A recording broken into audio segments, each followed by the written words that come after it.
Here I go. I'm going to do my underpainting. So I've got my my flat, and I'm going to start putting my black down. So I'll put black here in the middle, and I just use a little bit of water. The water thins it out just enough so you can smooth it on. But if you use too much water, then it looks like watercolors, and it won't cover your canvas very well. Okay.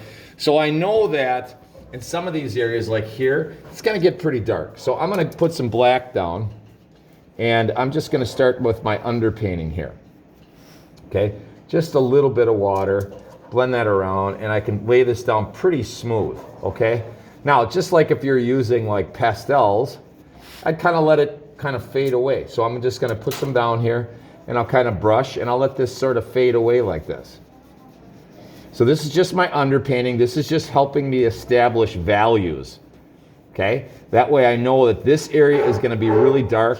So if I start laying my colors up, my reds and colors on top of here, they're going to be affected by this black that's underneath. And it's also just going to remind me that this needs to stay really dark, okay?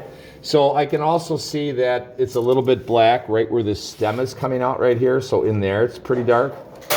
And I can always paint that stem back over the top. There's a little bit of a shadow coming out right here, okay? And then keep in mind, any brush strokes that I have, when I look at this one, it's pretty dark up in here and it's pretty dark over here. So I don't mind if I put some more dark there, but keep in mind, I want my brush strokes to follow the contours of the apple. That'll make it look more 3D, okay? So if you're doing an apple or a dog or whatever, you'd want to have the strokes following the shape of that thing, okay? So I'm gonna take a little bit of black, and this time I'll take a little white, a little bit more of a gray. And up in here, I'm going to start putting some of these strokes in, like I see that one. It's got strokes that are kind of doing this. So this is just kind of helping me determine what's supposed to be dark or what's supposed to be light.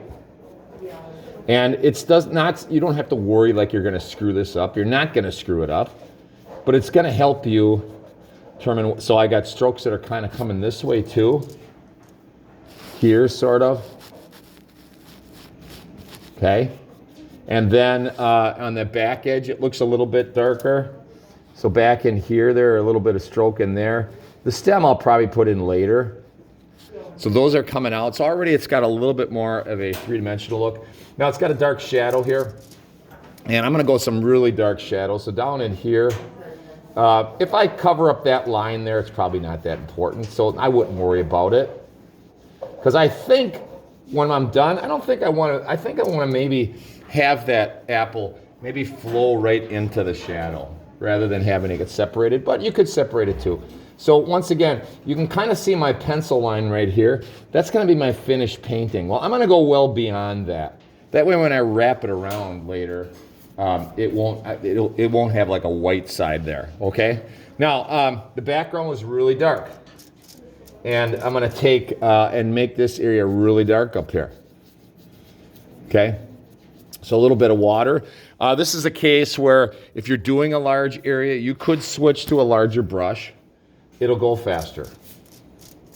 You want to use the right tool for the right area. So I always like using this analogy. You know, if you were trying to scrape ice off the window of your car, you want to use an ice scraper, right? You could use a screwdriver. It would work, but it would be a dumb choice because it would take you forever and maybe scratch up your window. Same thing here. A lot of kids end up using too small of a brush to paint. Use a nice big brush.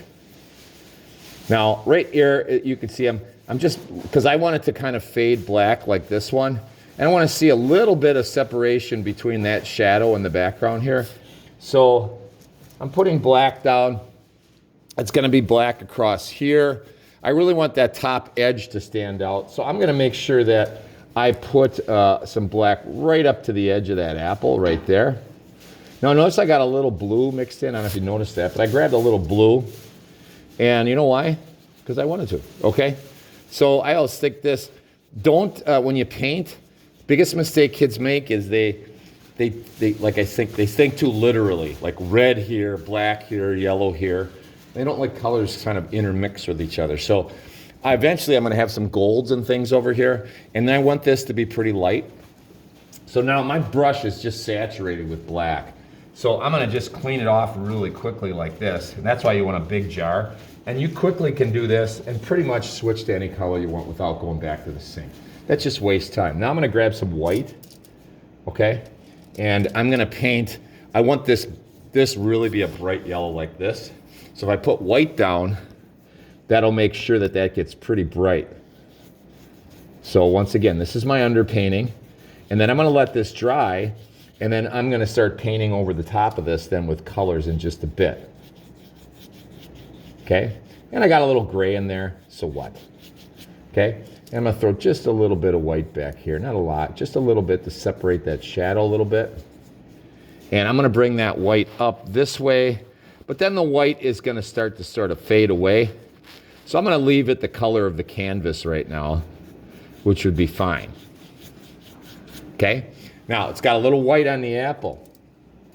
So I'm gonna get a little white, kind of a shiny area right here. So I'm gonna put that white in. That's more of a gray, a little bit white up in here. My brush got a little dirty. Clean most of that off. That's why I like a big jar. If you had a little jar, that jar would get just full of paint. It'd be hard to get that clean. So I'm gonna put some white up in here just a little bit. Maybe a little bit right there. And when I look at the black and white, maybe it's a little lighter here. Not gonna worry too much because I'm gonna start adding my colors later over the top of that. Maybe it's a little lighter back behind that stem there a little bit.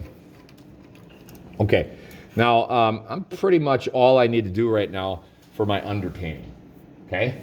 So I'm gonna clean my brush off for the most part. Then I'm gonna start with the other colors, but this is wet right now, okay? So I'm gonna blow dry it. I got blow dryers right in there. You can plug it in, speed this thing up, and then I'll go back and show you how to start with the color. So